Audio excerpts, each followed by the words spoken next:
दोस्तों नमस्कार, जलसा क्लास में आपका स्वागत है। जैसा दोस्तों आप लोग मस्त होंगे, तंदुरुस्त होंगे, तो आज हम एक नए टॉपिक की बात करेंगे जो क्लास 10 के छात्र हैं उन्हें भरपूर प्रयास से एग्जाम में पूछा जाता है। एक क्वेश्चन जरूर पूछा जाता है, तो हम उसी विषय में आज हम चर्चा करेंगे।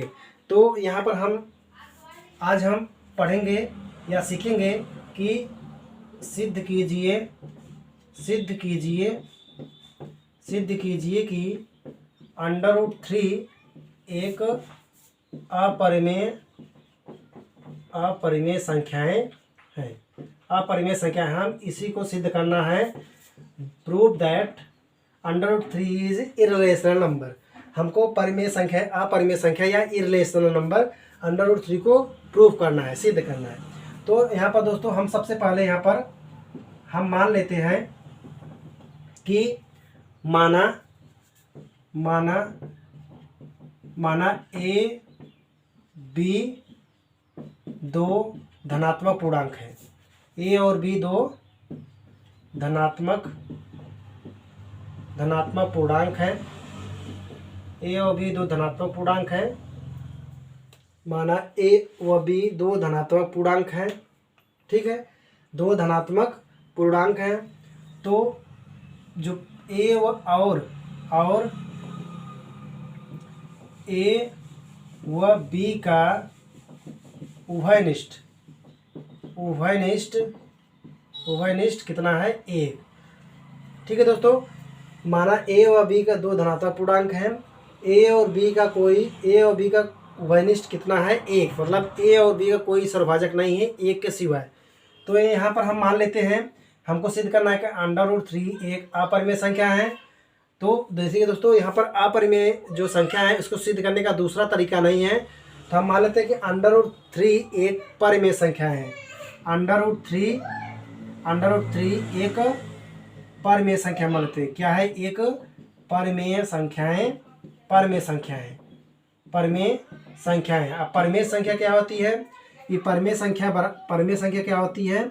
जो a/b के रूप में लिखा जाए। हम मान लेते हैं √3 बराबर a/b।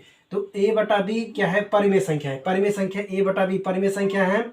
b is not equal to, b का मान 0 के बराबर नहीं रहना चाहिए, तभी ये परिमेय संख्याएं होगी। ये तो कंडीशन हो गया है।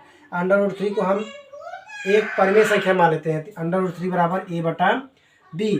और a/b का कोई सर्वभाजक, कोई भी उभयनिष्ठ, मतलब जिसका उभयनिष्ठ 1 है, मतलब कोई भी सर्वभाजक नहीं है। मान ए और यहाँ पर लिखते हैं, और ए व बी दोनों क्या हैं? अभाज्य संख्याएं हैं। दोनों क्या हैं? दोनों अभाज्य संख्याएं हैं। दोनों क्या है? अभाज्य संख्या। मतलब जब ये दोनों अभाज्य संख्या हैं तो a/b का कोई भी सर्वभाजक नहीं है। तो हम इसका क्या करेंगे? इस बार हम समीकरण नंबर इसको 1 मान लेते हैं। हम इसको दोनों पक्षों में वर्ग करने पर छोटे कक्षा में √3 बराबर a/b हम लिखेंगे दोनों पक्षों में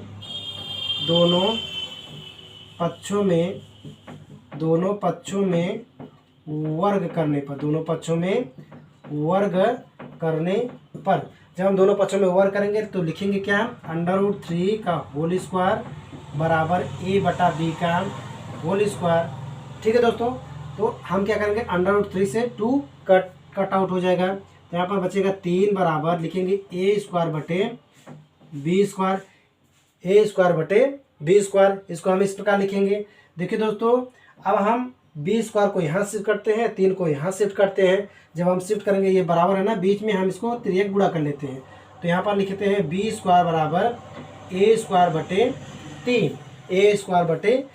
अब यहाँ देखिए दोस्तों, a² है, a² बटे 3, यहाँ पर बटे हैं तो यहाँ भाग है, मतलब a² 3 से विभाजित हो रहा है। a² 3 से विभाजित हो रहा है। यहाँ पर एक मान जैसे हम लेते हैं कितना? यहाँ पर हम एक मान लेते हैं 9 का स्क्वायर बटे 3। अब देखिए यहाँ पर 9 का स्क्वायर बटे 3, 9 स्क्वायर 3 से कट रहा है कि नहीं? देखिए 9 9 81 बटा 3, 3 दूनी 6, 3 7 21, मतलब ये कट रहा है ना। तो ये देखिए 9 स्क्वायर बटे 3, ये 3 से विभाजित हो रहा है। तो क्या? तो लिखेंगे यहाँ पर a² 3 से विभाजित हो रहा है। a² 3 से विभाजित हो रहा है। a² 3 से विभाजित हो रहा है। तो क्या लिखेंगे? ए भी, यहाँ पर लिखेंगे ए भी 3 से विभाजित होगा, ए भी 3 से विभाजित होगा। जब दोस्तों होगा, जब ए स्क्वायर 3 से विभाजित हो रहा है तो ए भी 3 से विभाजित होगा।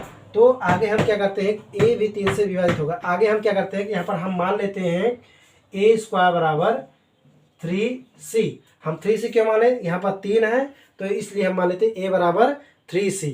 ठीक है, अब हम इसको क्या करेंगे कि दोनों पक्षों में वर्क करेंगे, पर हम समीकरण नंबर इसको 2 मान लेते हैं। अब देखिए यहाँ पर हम इसको दोनों पक्षों में वर्क करने पर, दोनों पक्षों में लिखेंगे, दोनों पक्षों में वर्ग करने पर। ठीक है दोस्तों, हम लिखेंगे a बराबर 3c को दोनों पक्षों में वर्ग करने पर। तो यहाँ पर लिखेंगे a स्क्वायर बटे 3c का होल स्क्वायर, a स्क्वायर बटे 3c का होल स्क्वायर। तो हम लिखेंगे a स्क्वायर बराबर 3 का स्क्वायर करेंगे कितना आ जाएगा 9, 3 स्क्वायर 9, फिर c स्क्वायर। देखिए a स्क्वायर बराबर कितना आ गया 9c स्क्वायर, a स्क्वायर बराबर 9c स्क्वायर। यहाँ पर हम सिंपली देखिए, यहाँ पर देखिए, यहाँ पर b स्क्वायर बराबर a स्क्वायर बटे 3 था, तो हम इसको क्या लिख सकते हैं, a स्क्वायर बराबर 3 गुणे c की स्क्वायर। ठीक है, यहाँ पर लिखिए, देखिए 9c की स्क्वायर हम लिखे 3 गुणे c का स्क्वायर। तो यहाँ पर हम a स्क्वायर बराबर 3 a बटा 3 c स्क्वायर। यहाँ पर सिंपली हम